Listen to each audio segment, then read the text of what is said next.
اچھا، ایک بہت امپورٹنٹ میں کوشچن آپ سے پوچھنا چاہ رہا ہوں، اور بہت یہ آج کل تلخ حقیقت بھی ہے۔ ہمارے معاشرے میں جو آج کل فیمیل ہے، فیمیل جو ہیں وہ اپنا اسپاؤس تلاش اگر کر رہی ہیں یا اپنا انہوں نے شادی کرنی ہے، تو وہ جو ہے نا ان کا کرائٹیریا اب کچھ اور بن چکا ہے۔ جو ہمارے میل مطلب یوتھ ہے، وہ ان جی کا کرائٹیریا کچھ اور بن چکا ہے۔ فائنانس کے بہت زیادہ ایشوز جو ہیں وہ جی کریٹ ہو گئے ہیں۔ مطلب فیمیل کا مائنڈ سیٹ یہ بن چکا ہے کہ میں فائنانس کو دیکھوں، جی ٹھیک جی ہے۔ ایون کہ اگر کسی کا کوئی گول ہے، کوئی پرپز ہے، تو اس نے اس کو پرپز کو نہیں دیکھنا، صرف فائنانس کو، کیونکہ وہ معاشرے سے معاشرے سے جی دیکھ کے اور آس پاس کا دیکھ کے کہ یہ جو ہے نا۔ تو آپ مطلب کیا مشورہ دیں گے آج کل کی یوتھ؟ جیسا کہ آپ نے دیکھا کہ خبریں بھی چل رہی ہیں کہ بہت زیادہ فیمیل شادی شدہ نہیں ہیں، ٹھیک جی ہے، جی اور بہت زیادہ جو ہے وہ اس کی کمی ہوتی جا رہی ہے۔ تو اس کے حوالے سے آپ کیا مشورہ دیں گے ہماری جو یوتھ ہے، میل اور فیمیل ان جی دونوں جی کو، کہ وہ کیا کریں، ان کو کیا کرنا چاہیے؟ اس کے حوالے سے سب سے پہلے تو یہ کہ اگر آپ اپنا اسپاؤس سلیکٹ کرتے ہیں تو یہ آپ کی اپنی چوائس ہے۔ اگر کوئی دولت مند انسان پسند کرتا ہے تو یہ اس کی اپنی چوائس ہے، لیکن رسول اللہ علیہ وسلم کی حدیث اگر ہم دیکھیں کہ 4 چیزوں کی وجہ سے عورت سے نکاح کیا جاتا ہے: اس کے حسن کی وجہ سے، اس کے مال و دولت کی وجہ سے، اس کے حسب نسب کی وجہ سے۔ لیکن اگر رسول اللہ علیہ وسلم نے فرمایا لیکن اگر تم دین کو فوقیت نہیں دو گے، اگر اس کے اندر دین نہیں ہے تو باقی ساری چیزیں ہیں، تو وہ یہ ہوگا کہ آپ کی زندگی میں کوئی سکون نہیں ہوگا، تو وہ اپنے آپ کو آپ برباد کرنے والی بات ہے۔ یعنی کہ اس حدیث کا یہ مفہوم ہے۔ تو یہ دیکھنا کہ صرف دولت کو دیکھنا، صرف حسن کو دیکھنا یا صرف اعلیٰ خاندان کو دیکھنا، یہ آپ کو کسی طرح سے بھی ہیپی میرٹل لائف کی طرف نہیں لے کے جائے گا۔ یہ حدیث میں آج سے 1400 سال پہلے یہ اللہ کے رسول نے صلی اللہ علیہ وسلم نے یہ بات کلیئر کر دی ہے، ٹھیک ہے۔ لیکن یہ کہ اگر اس کے اندر دین ہے اور اس کے بعد وہ دولت مند بھی ہے، اس کے پاس حسن بھی ہے، اس کے پاس اس کا اعلیٰ خاندان بھی ہے، پھر یہ بالکل ٹھیک ہے، پھر آپ کر سکتے ہیں، ٹھیک ہے۔ یعنی کہ اسلام اس طرح سے نہیں ہے کہ وہ دولت کو کوئی بہت بری چیز نہیں قرار دیتا ہے، لیکن فوقیت کس، پھر وہی سیکوینس والی بات آ گئی، جی ٹھیک ہے۔ اسلام میں ہر چیز کا ایک سیکوینس ہے۔ اگر وہ صحیح۔ سیکوینس سے آپ ہٹ جائیں گے تو آپ پرابلم میں چلے جائیں گے، وہی چیزیں جو دولت ہیں وہ آپ کے لیے مصیبت بن جائیں گی۔ اور اگر آپ سیکوینس میں رہیں گے کہ دین کو اوپر رکھیں گے، اس کے بعد آپ باقی ساری چیزوں کو دیکھیں گے، تو آپ بہت آسانی میں رہ جائیں گے۔ اگر دین نہیں ہے تو وہ دنیا کا دولت مند انسان بھی ہے تو وہ آپ یقیناً کہیں نہ کہیں جا کے آپ پرابلم میں آئیں گے، کیونکہ جب تقویٰ نہیں ہوگا تو وہ یقیناً اوپر نیچے کرے گا چیزیں، آپ کو چیٹ بھی کرے گا، آپ کے ساتھ کرے گا یا کرے گی بھی۔ اور دولت کو آپ نے جہاں تک بات کی کہ آج کل فیمیل جو ہیں اس چیز کو بہت زیادہ بیس بناتی ہیں، تو یہ بات ذہن میں رکھیں کہ رزق جو ہے اللہ تعالیٰ نے ہر انسان کا جو اس کی قسمت میں ہے وہ اللہ تعالیٰ نے لکھ دیا ہوا ہے، ٹھیک ہے، لیکن کوشش ہمارے اختیار میں ہے۔ تو جو لوگ کوشش کرتے ہیں ان کو وہ رزق مل ہی جاتا ہے۔ صرف یہ ذہن میں رکھیں کہ اگر کوئی دیکھیں ینگ ایج میں اگر 22 ایئرس کا اگر کوئی لڑکا ہے 22 23 24 25 سال میں، وہ کیسے آپ کو وہ ساری سہولتیں دے سکتا ہے جو 40 45 سال کا مرد جو ہے وہ اتنی ایفرٹ کے بعد وہ خود کو اسٹیبلش کیا ہوتا ہے؟ تو یہ پاسبل نہیں ہے۔ لڑکیاں اس چیز کو مطلب فالو کرتی ہیں سوشل میڈیا کو دیکھ کے کہ یہ اتنی ساری فیسلٹیز ہمیں مل جائیں گی تو ہمیں زندگی کا سکون بھی ہوگا۔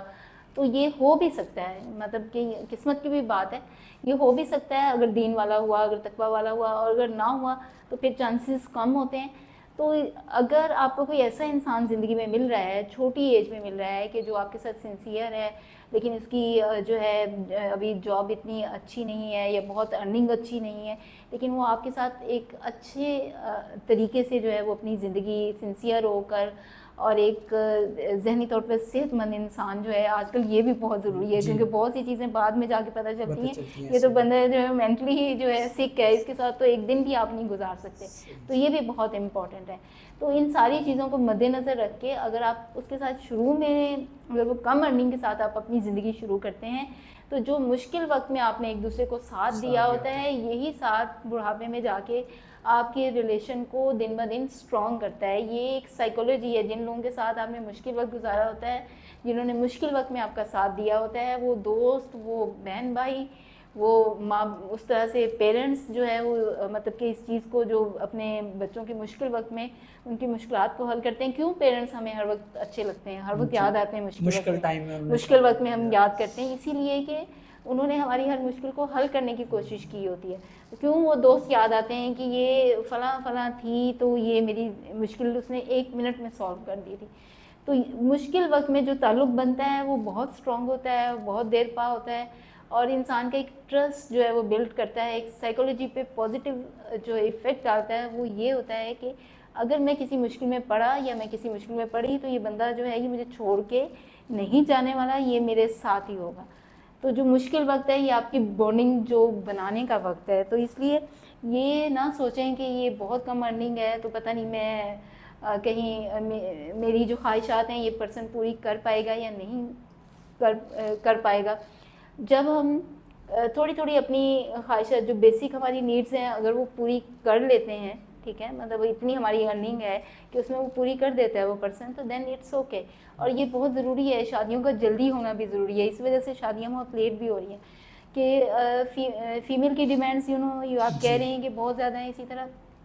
میلز کی ڈیمانڈ بھی بہت زیادہ ہے. اور ان کا پھر مائنڈ سیٹ یہی ہو گیا ہے کہ لڑکیوں کی ڈیمانڈ اتنی زیادہ ہے تو ہم وہ بینچ مارک اچیو کر لیں, اس کے بعد ہم فلاں لڑکی سے شادی کریں گے. وہ اس وقت تک جو ہے بہت دیر ہو جاتی ہے اور آپ کی اپنی ایموشنل ہیلتھ جو ہے وہ ڈسٹرب ہوتی ہے. کئی لوگ جو ہیں, آپ جب میں کوچنگ سیشن کرتی ہوں, کئی لوگ لونلی نیس کی وجہ سے, یعنی کہ لونلی نیس جو ہے وہ دنیا کی سب سے بڑی سزا ہے. یعنی کہ لوگ وہ اس کی وجہ سے اتنا ڈپریس ہوتے ہیں کہ وہ میڈیسن لے رہے ہوتے ہیں, پھر سائیکیٹرسٹ کو جو ہے وہ ڈسکس کر رہے ہوتے ہیں. تو یہ بجائے اس کے کہ آپ اتنا کچھ زندگی میں کھو دیں اس لیے کہ آپ کی زندگی میں کوئی بہت پرفیکٹ پرسن آئے, تو پرفیکشن کہیں بھی نہیں ہوتی. جو آپ کو بظاہر پرفیکٹ لگ رہا ہوتا ہے یا لگ رہی ہوتی ہے تو وہاں بھی کہیں نہ کوئی فلاز ضرور ہوتا ہے. بلکہ بعض اوقات ایسے فلاز ہوتے ہیں کہ جب خواتین یا میل جب اس چیز کو ڈسکس کرتے ہیں کوچنگ سیشن میں تو میرے خود رونگٹے کھڑے ہو جاتے ہیں کہ یہ بظاہر جو اتنی زبردست مطلب کپل نظر آ رہے ہیں کہ یہ بیچ میں کیا گیم چل رہی ہے. صحیح. اور یہ بھی چیز دیکھی گئی ہے کہ یوتھ کے اندر نا جو پہلے سے فیک ریلیشن ہوتے ہیں یا جو ڈیجیٹل ریلیشن ہوتے ہیں ان سے وہ اتنے تنگ آ چکے ہوتے ہیں کہ اب وہ شادی کا سوچتے بھی نہیں ہیں, یا ایون کہ سوچتے بھی ہیں تو وہ اتنی پرفیکشن کے بارے میں سوچ رہے ہوتے ہیں کہ جو پاسبل ہی نہیں ہوتی. مطلب میل چاہ رہا ہوتا ہے کہ مجھے جو اسپاؤس ملے وہ اتنا پرفیکٹ ہو کہ مجھے کوئی پرابلم نہ ہو, اور جو فیمیل ہے وہ سوچ رہی ہوتی ہے کہ مجھے جو پارٹنر ملے وہ بھی اتنا پرفیکٹ ہو. اب اس کے بیک سائڈ پہ وہ جو فیک ریلیشن تھا, وہ جو فیک چیزیں تھیں, وہ جو فیک آپ نے جیسے ڈراماز کی بات کی یا ٹک ٹاک کی, وہ ساری چیزیں اس کے مائنڈ میں ہوتی ہے. تو اس کو کور مطلب اس وجہ سے بھی بہت سارے لوگ جو ہے نا وہ شادی کی طرف نہیں جا رہے ہوتے. مطلب آس پاس دیکھ کے فائنینشلی پرابلمس کی وجہ سے جو ریلیشن شپ خراب ہوتے ہیں اس کی وجہ سے بھی پھر لوگ نا شادی کی طرف سوچتے بھی نہیں اور جاتے بھی نہیں. تو اس پرابلم کو کیسے سالو کرنا چاہیے؟ جی, دیٹس اے گریٹ پوائنٹ کہ یہ فیک جو ریلیشن ہے ایکچولی جس وقت لڑکیاں یونیورسٹی میں انٹر ہوتے ہیں نا تو وہ یہ سمجھتے ہیں کہ انسان چونکہ اس وقت بہت زیادہ انرجیٹک ہوتا ہے اور وہ ایک ایسا نہیں ہوتا ہے کہ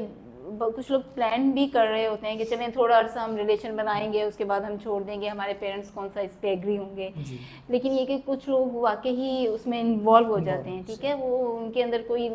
چیٹنگ کا کوئی مائنڈ سیٹ نہیں ہوتا ان کو نہیں پتہ ہوتا. چھوٹے شہروں سے بڑے شہروں میں لڑکے لڑکیاں آتے ہیں تو انہیں ان چیزوں کا اگر ہوتا بھی ہے تو لیکن ان کی نیت میں کھوٹ نہیں ہوتی اگر انہیں ان چیزوں کا پتہ بھی ہوتا ہے. تو وہ جب اس لیول پہ چلے جاتے ہیں کہ ایک دوسرے کے بغیر گزارا نہیں ہو پائے گا, اور جب پتہ چلتا ہے کہ پیرنٹس ایگری نہیں ہوتے اور پھر وہ جو ہے وہ شادی اس لڑکے کی کہیں اور ہو جاتی ہے, لڑکی کی کہیں اور ہو جاتی ہے, اور اس کے بعد دیکھنے میں یہ آیا ہے, میں نے جو اب کوچنگ اور کاؤنسلنگ سیشن سے دیکھا ہے کہ وہ لڑکے اور لڑکیاں وہ بعد میں بھی کوشش کرتے ہیں وہ کنیکشن میں رہیں, جو کہ بہت ہی غلط بات ہے. مطلب آپ نکاح میں کسی اور کے ہیں, آپ کسی اور کے ساتھ اللہ نے آپ کو جوڑ دیا ہے اور آپ جو ہیں اپنے ہسبینڈ کو یا اپنی وائف کو چیٹ کر رہے ہیں کہ جیسے اس لیے کہ آپ کا وہ پہلے والا جو رومانٹک ریلیشن شپ تھا جو آپ کو ایک چلیں ہر انسان کو زندگی میں کوئی نہ کوئی اچھا تو لگتا ہے, لیکن یہ کہ وہ ریلیشن شپ جس کی لمٹس پہلے کبھی ہوا کرتی تھی چونکہ وہ اس لمٹ کو کراس کر دیتے ہیں اس لیے پھر ان کا ایک دوسرے کے بغیر گزارا نہیں ہوتا ہے. اس لیے اسلام میں یہ ہے کہ جب تک نکاح نہ ہو تو آپ نے ایک دوسرے کو ہاتھ بھی نہیں لگانا, ہاتھ باہر کے ملکوں میں ہینڈ شیک کرتے ہیں نا, پاکستان میں کیوں یا اسلامی کنٹریز میں کیوں, اسلام میں کیوں ہے کہ آپ نے ہینڈ شیک بھی نہیں کرنا؟ اسی لیے کہ جب آپ کسی سے ہاتھ بھی ملا لیتے ہیں تو آپ کی بانڈنگ ہو جاتی ہے, کیونکہ جب آپ کسی سے ہاتھ ملاتے ہیں آپ کو ایک اچھی فیلنگ آتی ہے, آپ کا ڈوپامین ریلیز ہوتا ہے, یہ وہ ہارمون ہے جس سے آپ کی بانڈنگ بڑھتی ہے, آپ کو ایک اچھی فیل آتی ہے. تو ہمارا مائنڈ جو ہے, ہمارا برین جو ہے, وہ بار بار پھر خواہش کرتا ہے کہ وہ ہمیں ریلیف بار بار ملے. تو اسی لیے وہ لمٹ جب آپ کراس کر دیتے ہیں کہ آپ فزیکل اس میں ریلیشن میں آ جاتے ہیں, پھر آپ کا ایک دوسرے کے بغیر گزارا نہیں ہوتا, پھر آپ اس بانڈنگ کو توڑنا بھی چاہیں تو آپ سے نہیں توڑی جاتی ہے. تو یہ فیک ریلیشن ہوتا ہے اصل میں. جو صحیح اگر ریلیشن میں ہوتے ہیں تو وہ پھر شادی کی ہر ممکن کوشش بھی کرتے ہیں, اگر وہ کسی لمٹ اور باؤنڈری میں رہ کے ایک دوسرے کو انسان اگر پسند کرے تو وہ شادی کی بھی کوشش کرتے ہیں. جب یہ فیک ریلیشن جب سے مطلب کہ جب وہ نہیں وہ خواہش پوری نہیں ہو پاتی, وہاں پہ شادی نہیں ہو پاتی, تو پھر ذہن میں یہی ہوتا ہے کہ آدھا ذہن ادھر ہوتا ہے, آدھا جو ہے وہ پھر کسی اور کو ایکسیپٹ بھی نہیں کرنے کے لیے جی نہ اس کو وہ ریلیشن بنانے دے رہا ہوتا ہے, نہ وہ خود بنا رہا ہوتا ہے. ٹھیک ہے, اسی طرح لڑکیاں بھی یہی کرتی ہیں, نہ اپنا ریلیشن پورا ہونے دے رہی ہوتی ہیں, نہ وہ اس بندے کو کرنے دے رہی ہوتی ہیں کہ اپنی وائف کی طرف پوری توجہ دے. تو یہ ایک بہت ہی جسے کہتے ہیں کہ تلخ حقیقت ہے. اگر پیرنٹس کو یہ پتہ چلے, کیونکہ یہ پیرنٹس تک بہت سی ایسی باتیں جو کونسلر خود جانتے ہیں وہ نہیں پہنچ پاتی, کیونکہ بچے نہیں ڈسکس کرتے کمیونیکیشن گیپ کی وجہ سے, اور اس وجہ سے کہ پیرنٹس کہیں گے کہ تمہیں تو پڑھنے کے لیے بھیجا تھا, یہ کیا کر کے آئے ہو. ٹھیک ہے, تو وہ اس وجہ سے نہیں ڈسکس کرتے. تو یہ چیز کو ذہن میں رکھیں کہ جب بچوں کو آپ کسی ادارے میں بھیجیں تو ان کو ان کی باؤنڈریز, ان کی لمٹس جو ہیں وہ ان کو ضرور بتائی جائیں کہ ہمیں اس لمٹ کو اسلام کے مطابق اگر ہم کراس کریں گے تو ہم اس کے لیے بھی, پھر میں وہی بات کریں تقویٰ کی, کہ ہم اللہ کے سامنے جواب دیں گے. اور اگر آپ کا فزیکل ریلیشن نہیں ہوتا, کیونکہ بہت سے لوگ کہتے ہیں ہم سے چھوڑا نہیں جا رہا, تو اس کی ریزن یہی ہے کہ وہ فزیکل ریلیشن ہوتا ہے جو آپ کو وہ بانڈ توڑنے نہیں دیتا. تو اس لیے اگر آپ کو کوئی پسند بھی آئے تو اس کی کوئی باؤنڈریز رکھیں, لمٹ رکھیں, تاکہ اگر آپ کو وہ توڑنا بھی پڑے, کیونکہ دیکھیں یہ دنیا جو ہے اسی طرح سے ہے, اس میں لوگ آتے رہتے ہیں جاتے ہیں. جب بچہ پیدا ہوتا ہے اکیلا ہوتا ہے, صرف ماں باپ نظر آتے ہیں سامنے, پھر اور ریلیشن آ جاتے ہیں, پھر بہن بھائی ہوتے ہیں, پھر خالہ پھپھو تایا, ٹھیک ہے, سب لوگ آتے ہیں, پھر فرینڈز آ جاتے ہیں, پھر جب یونیورسٹی لائف میں جاتے ہیں پھر اسکول والے فرینڈس جو ہیں پیچھے رہ جاتے ہیں, پھر یونیورسٹی سے آگے پریکٹیکل لائف میں جاتے ہیں, پھر جابینز جن کے ساتھ آپ جاب کر رہے ہوتے ہیں, کولیگس ہوتے ہیں, وہ آ جاتے ہیں. تو یہ زندگی کی حقیقت ہے. زندگی میں اگر کوئی آیا ہے, اگر آپ کو پسند آیا ہے, اگر وہ چلا بھی گیا ہے تو آپ کوئی مسئلہ نہیں ہونا چاہیے آپ کو. مطلب اگر آپ, میں پھر وہی بات کر رہی ہوں, اگر آپ نے وہ لمٹ کراس نہیں کی تو آپ کو کوئی مسئلہ نہیں ہوگا. اکثر ان لوگوں کو مسئلہ یہ ہوتا ہے جو اپنی باؤنڈریز اور لمٹس کو کراس کرتے ہیں, وہ پھنس جاتے ہیں. تو آپ کیوں خود کو پھنساتے ہیں؟ مطلب آپ ماشاء اللہ یوتھ ہیں, قوم کے مستقبل کے معمار ہیں, تو کیوں آپ ان چیزوں میں ویسے وہ آزادی کی باتیں کر رہے ہوتے ہیں, لیکن مائنڈ ان کا وہ کسی ایک کے ساتھ جو ہے نا وہ غلام بنا ہوتا ہے اور اسی کے وہ باؤنڈ ہوتا ہے. وہ نیچرل ہے, ظاہر ہے. جی